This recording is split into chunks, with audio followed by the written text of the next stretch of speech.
ఎప్పుడూ కూడా టీడీపీది ఒకటే వైఖరి, దొరికితే దొంగ, దొరక్కపోతే దొర. ఇప్పుడేంటంటే వాళ్ళ యొక్క బతుకులు బయటపడిపోతున్నాయి.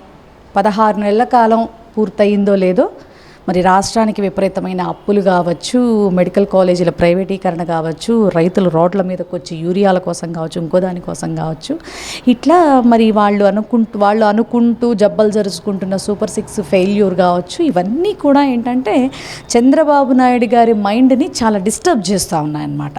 ఆ డిస్టర్బెన్సెస్ నేపథ్యంలో ఏంటంటే వారు మొన్నటి వరకు కూడా అదేంటి మన పవన్ కళ్యాణ్ గారు ఇంకా ఇతరత్రా వాళ్ళే గజనీలు అనుకున్నాం, కానీ ఈయన కూడా ఆ కోవ కిందకి వచ్చేసేసారు.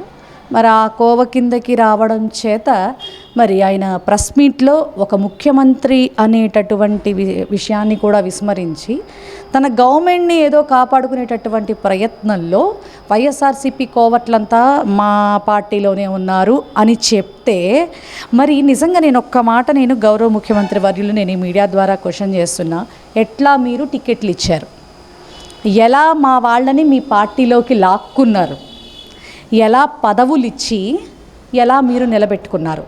ఈ రోజున మీ పార్టీ ద్వారా, మీ పార్టీ నమ్ముకున్న వ్యక్తుల ద్వారా జరుగుతున్నటువంటి అన్ని విషయాలలో జరుగుతున్న ఈ మారణ హోమం, ఈ భయానక సిచ్యువేషన్స్ ఏవైతే ఉన్నాయో ఇవన్నీ మీరు ఒప్పుకోలేక వైఎస్ఆర్సీపీ మీద తొయ్యడానికి నిజంగా అవి నాలుకలా తటి పట్టా అని నేనైతే అడుగుతా ఉన్నాను.